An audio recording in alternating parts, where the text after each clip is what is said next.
ദൈവത്തിന് മഹത്വം. നമ്മുടെ പ്രതിദിന ആഹാരം ജനുവരി 5. കൂട്ടുകൂടാൻ ഒരിടം. ഞാൻ നിങ്ങൾക്ക് സ്ഥലമൊരുക്കുവാൻ പോകുന്നു. യോഹന്നാന്റെ സുവിശേഷം 14 അധ്യായം 2 വാക്യം. മീവൽ പക്ഷി, സോളോ വിഭാഗത്തിൽപ്പെട്ട ചെറിയ പക്ഷികൾ അവയുടെ കൂടുകൾ നദീതീരങ്ങളിലാണ് നിർമ്മിക്കുന്നത്. ഇംഗ്ലണ്ടിൻ്റെ തെക്കുകിഴക്കൻ ഭാഗത്തെ ഭൂവികസനം അവരുടെ വാസസ്ഥലത്തിൻ്റെ വിസ്തൃതി കുറച്ചു. ഓരോ വർഷവും ശീതകാല ദേശാടനത്തിൽ നിന്ന് മടങ്ങി വരുമ്പോൾ പക്ഷികൾക്ക് കൂട് കെട്ടാനുള്ള സ്ഥലം കുറവായിരുന്നു. പ്രാദേശിക പ്രകൃതി സംരക്ഷകർ അതിനായി പ്രവർത്തനം ആരംഭിക്കുകയും അവയെ പാർപ്പിക്കാൻ ഒരു വലിയ കൃത്രിമ മണൽത്തീരം നിർമ്മിക്കുകയും ചെയ്തു.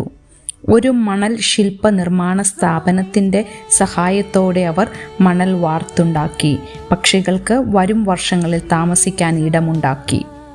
അനുകമ്പയുടെ ഈ കൃപയുള്ള പ്രവൃത്തി തൻ്റെ ശിഷ്യന്മാരെ ആശ്വസിപ്പിക്കാൻ യേശു ഉപയോഗിച്ച വാക്കുകൾ വ്യക്തമായി ചിത്രീകരിക്കുന്നു. അവൻ പോകുമെന്നും തൽക്കാലം അവർക്ക് അവനോടൊപ്പം പോകാൻ കഴിയില്ലെന്നും പറഞ്ഞ ശേഷം സ്വർഗത്തിൽ അവർക്ക് ഒരു സ്ഥലം ഒരുക്കുമെന്ന് അവൻ അവർക്ക് ഉറപ്പ് നൽകി. താൻ ഉടൻ തന്നെ തങ്ങളെ വിട്ടു പോകുമെന്നും അവർക്ക് തന്നെ അനുഗമിക്കാൻ കഴിയില്ലെന്നും യേശു പറഞ്ഞതിൽ അവർ ദുഃഖിതരാണെങ്കിലും അവരെയും നമ്മളെയും സ്വീകരിക്കാനുള്ള അവൻ്റെ ഒരുക്കത്തിൻ്റെ ഭാഗമായി ഈ വിശുദ്ധ ദൗത്യത്തെ നോക്കിക്കാണാൻ അവൻ അവരെ പ്രോത്സാഹിപ്പിച്ചു. ക്രൂശിലെ യേശുവിൻ്റെ ത്യാഗപരമായ പ്രവൃത്തി കൂടാതെ പിതാവിൻ്റെ ഭവനത്തിലെ അനേകം വാസസ്ഥലങ്ങളിൽ നമുക്ക് എത്താൻ കഴിയുകയില്ല.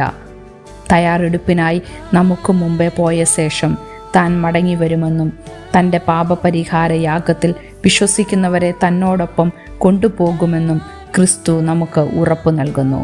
അവിടെ നാം അവനോടൊപ്പം സന്തോഷകരമായ നിത്യതയിൽ വസിക്കും. ചിന്തിക്കുക, ഈ ജീവിതത്തിൽ താങ്കൾ വീട്ടിലല്ലെന്നെപ്പോഴാണ് തോന്നിയത്?